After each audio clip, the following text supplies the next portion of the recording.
Mes chers compatriotes, au seuil de la nouvelle année, mes premières pensées vont ce soir à toutes celles et à tous ceux parmi vous qui sont en proie aux rudes épreuves de la vie, à la détresse et aux incertitudes du quotidien. Je partage leurs peines et leurs souffrances. Je les exhorte à puiser dans la compassion de la nation les indispensables ressources de l'espoir et du réconfort, afin que l'année 2016 leur soit légère et supportable. Au Congo, à chaque Congolaise et à chaque Congolais, j'offre du fond du cœur mes vœux ardents de santé, de prospérité et de bonheur. Mes chers compatriotes, que d'épreuves ont accablé le monde au cours de l'année qui s'achève. Que d'horreurs l'ont endeuillé. Le terrorisme aveugle, lâche et barbare a amplifié son entreprise meurtrière en frappant indistinctement en Afrique, en Europe, en Amérique, en Asie. Ceci, du premier au dernier mois de l'année, sans répit, rappelant à la conscience universelle que les valeurs et les aspirations profondes que tous les hommes ont en partage, la paix, la sécurité, la tolérance, le droit à la vie, le caractère sacré de la personne humaine sont gravement menacés par cette nébuleuse obscurantiste. Le phénomène migratoire a connu en 2015 une recrudescence prenant la forme de crise mondiale aux conséquences souvent tragiques. L'effondrement du cours du pétrole a provoqué une réduction drastique des recettes de l'ensemble des pays pétroliers, plongeant les économies de ces derniers dans des tensions inattendues. Par bonheur, ces écueils et difficultés ne sont pas insurmontables. Avec la volonté et la détermination de chacun et de tous, l'humanité peut se forger les raisons de l'espoir et de l'optimisme. Nous en avons la preuve à travers l'heureux aboutissement de la récente conférence de Paris sur le climat. En 2015, le Congo s'est frayé son chemin, son propre chemin, celui du dialogue constructif, celui de la réaffirmation de son identité à travers sa pleine capacité à prendre en main son destin. Les Congolais ont donné à comprendre à tous que, comme les autres peuples du monde, ils sont les seuls juges de leur sort. C'est le sens du message que nous avons délivré au monde. En toute humilité, en toute liberté, dans la pleine dignité, nous avons choisi des institutions nouvelles, ouvrant ainsi souverainement à notre pays les portes de la nouvelle République. En 2015, malgré les contre-coups du marché pétrolier sur notre économie, nous avons poursuivi avec plus ou moins de bonheur l'effort national de dotation de notre pays en infrastructures indispensables à son développement. Nous avons consolidé nos acquis sociaux et nous avons sauvegardé la paix nationale. En 2015,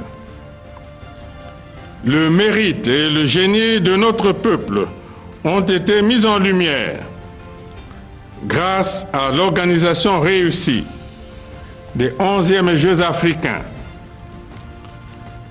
Une performance éclatante qui a valu à notre pays la reconnaissance unanime de l'Afrique. Mes chers compatriotes, que dire de l'année 2016? 2016, c'est l'année de la mise en œuvre effective et progressive de nouvelles institutions de la République.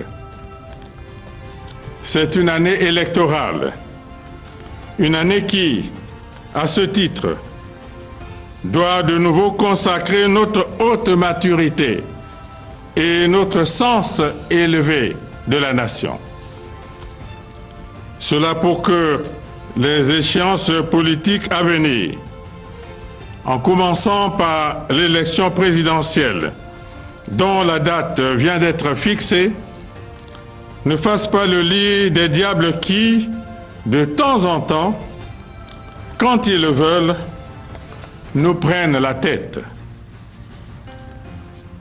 C'est la raison pour laquelle je demande à chacune des parties prenantes au processus électoral, notamment les organes en charge de la gouvernance électorale, les partis politiques, les acteurs de la société civile, les citoyens électeurs, de mettre tout en œuvre afin que la nouvelle République soit portée sur les fonds baptismaux, dans la paix et la cohésion nationale.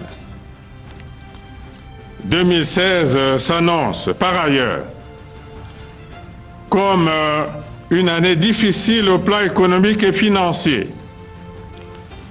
Résultat inéluctable, ainsi que je l'ai dit tantôt, de la chute vertigineuse du prix du baril de pétrole.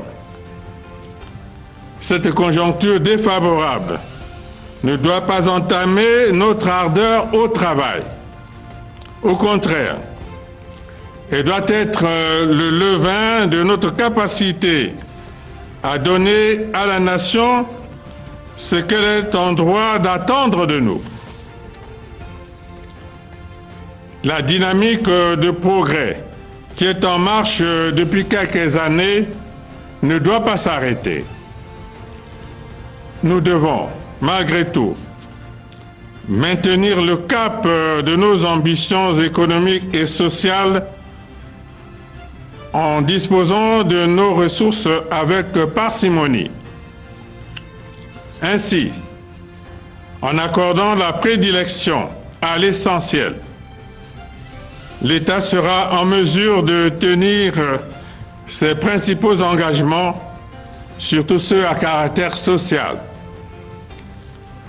Dans cette optique, pour ne citer qu'un exemple, le gouvernement poursuivra l'effort de valorisation progressive du point d'indice des salaires des agents de l'État, en le faisant passer de 250 à 275 à compter du 1er janvier 2016, conformément aux recommandations du Comité national du dialogue social.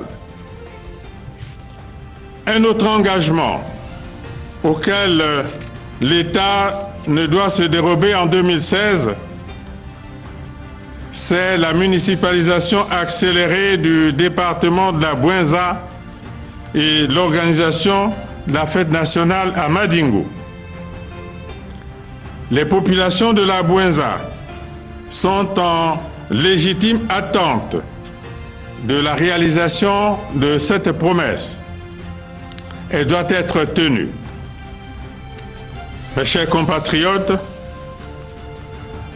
voilà donc ce que sera 2016, année du renouveau institutionnel et politique, année de l'audace face aux incertitudes conjoncturelles, année qui, comme d'autres, n'aura pour défi que des difficultés à vaincre, des désirs à combler, des besoins à satisfaire.